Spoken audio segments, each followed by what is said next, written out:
तो आपकी राष्ट्रीय आय एवं योग्यता परीक्षा और अन्य प्रतियोगी परीक्षाओं में इन टॉपिक से बहुत से सवाल पूछे जाते हैं, जिनको हम सरसरी नज़र से एक फ्लो चार्ट के माध्यम से इनमें तुलनात्मक रूप से इनके प्रश्नों को समझ लेंगे कि इनसे प्रश्न कहाँ से बनते हैं और कैसे बनते हैं। जैसे हमारी संसद, जिसे हम पार्लियामेंट बोलते हैं, पार्लियामेंट के 3 अंग हैं, राष्ट्रपति, राज्यसभा और लोकसभा।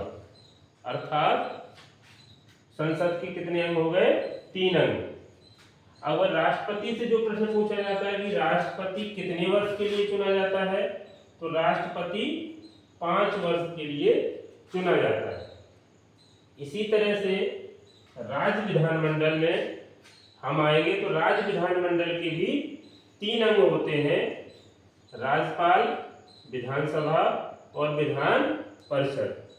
लेकिन कुछ राज्यों में ही द्विसदनात्मक विधानमंडल है, तो वहाँ पे जो राज्य विधानमंडल के 3 अंग होंगे और जहाँ पे विधानमंडल एक सदनात्मक है, यानी वहाँ पर केवल एक सदन है, वो भी केवल विधानसभा, तो वहाँ पे राज्य विधानमंडल के केवल 2 अंग होंगे, राज्यपाल और विधानसभा। तो जिस तरह से राष्ट्रपति 5 वर्ष के लिए चुना जाता है, ऐसे ही राज्यपाल 5 वर्ष के लिए चुना जाता है। राज्यपाल और राष्ट्रपति की नियुक्ति कितने वर्ष के लिए होती है? तो 5 वर्ष के लिए। इनकी नियुक्ति के लिए कम से कम चुनाव के लिए, राज्यपाल और राष्ट्रपति के चुनाव के लिए कम से कम कितनी उम्र होनी चाहिए? तो राष्ट्रपति और राज्यपाल दोनों की उम्मीदवार की आयु कम से कम 35 वर्ष होनी चाहिए। इससे भी प्रश्न पूछा जाता है कि राष्ट्रपति का चुनाव लड़ने के लिए उम्मीदवार की आयु कम से कम कितनी होनी चाहिए। राज्यसभा का सदस्य बनने के लिए या लोकसभा का सदस्य बनने के लिए कितनी उम्र होनी चाहिए?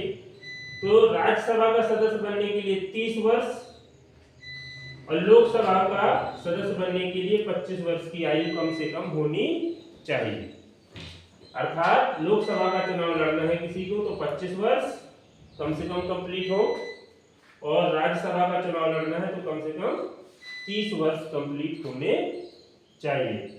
इसी तरह से जैसे ही लोकसभा के लिए 25 वर्ष, ऐसे ही विधानसभा के लिए उम्मीदवार की आयु 25 वर्ष होनी चाहिए, और जैसे ही राज्यसभा के उम्मीदवार के लिए 30 वर्ष की आयु होनी चाहिए, ऐसे ही विधान परिषद का सदस्य बनने के लिए उम्मीदवार की आयु 30 वर्ष होनी चाहिए।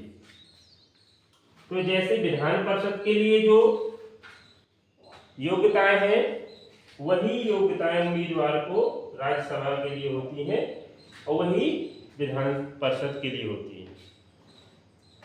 और लोकसभा की उम्मीदवार की जो योग्यताएं होती हैं, वो योग्यताएं विधानसभा के सदस्य के लिए होती है। राज्यसभा संसद का उच्च सदन होता है और यहाँ पर विधान परिषद राज्य विधानमंडल का उच्च सदन होता है। लोकसभा निम्न सदन है और यहाँ विधानसभा निम्न सदन होता है। राज्यसभा उम्मीदवार कितने वर्ष के लिए चुने जाते हैं? तो राज्यसभा उम्मीदवार 6 वर्ष के लिए चुने जाते हैं, और ये एक स्थायी सदन है राज्यसभा। यहाँ पर स्थायी का मतलब ये है कि ये कभी भंग नहीं होती। ये सदन ऐसा है जो कभी भंग नहीं होता। कौन सा सदन कभी भंग नहीं होता? राज्यसभा। और ऐसे ही यहाँ पे विधान परिषद उच्च सदन है, स्थायी सदन है, कभी भंग नहीं होता, और इसके उम्मीदवार 6 वर्ष के लिए, इसके सदस्य 6 वर्ष के लिए चुने जाते हैं। लेकिन ये भंग कैसे नहीं होता, इसका चुनाव फिर कब होता है, तो प्रत्येक 2 वर्ष में, चाहे तो राज्यसभा हो चाहे विधान परिषद, इसके सदस्य प्रत्येक 2 वर्ष बाद 1/3 सदस्य अवकाश ग्रहण करते हैं, और 1/3 सदस्य जो अवकाश ग्रहण करते हैं राज्यसभा या विधान परिषद के, उनकी जगह पर नए सदस्यों का चुनाव हो जाता है। इसलिए ये कभी भंग नहीं होता है। ये सदन राज्यसभा और विधान परिषद ये स्थायी सदन है। अगला क्वेश्चन ये बन सकता है कि लोकसभा के सदस्य कितने वर्ष के लिए चुने जाते हैं, 5 वर्ष के लिए। इसी तरह से विधानसभा के सदस्य कितने वर्ष के लिए चुने जाते हैं, तो ये 5 वर्ष के लिए चुने जाते हैं। तो ये राज्य विधानमंडल के लिए टॉपिक था और ये संसद के लिए टॉपिक था।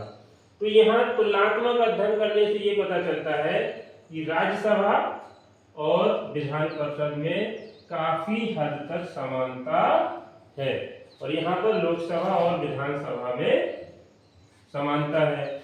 यहाँ पर राष्ट्रपति में और राज्यपाल में समानता है।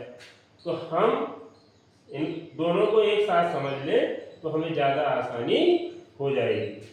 राष्ट्रपति के संबंध में 2 प्रश्न बहुत पूछे जाते हैं कि देश का प्रथम नागरिक कौन होता है, तो राष्ट्रपति होता है, देश का प्रथम नागरिक होता है। और इसे तीनों सेनाओं का सर्वोच्च सेनापति कहा जाता है। किसको, राष्ट्रपति को।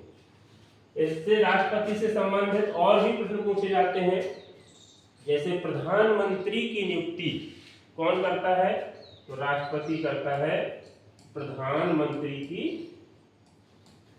नियुक्ति। जो बहुमत दल का नेता होता है, प्रधानमंत्री पद का उम्मीदवार, उसको शपथ दिलाना, उसको नियुक्ति ग्रहण कराना, ये राष्ट्रपति का काम होता है। इसी तरह से और भी नियुक्तियां राष्ट्रपति के अधीन होती हैं, जैसे सुप्रीम कोर्ट के मुख्य न्यायाधीश की नियुक्ति कौन करता है, तो वो राष्ट्रपति करता है। तो ये सारे क्वेश्चन थे। इनसे बहुत सारे क्वेश्चन राष्ट्रीय आय एवं नियुक्ति परीक्षा में और विभिन्न प्रतियोगी परीक्षाओं में पूछे जाते हैं।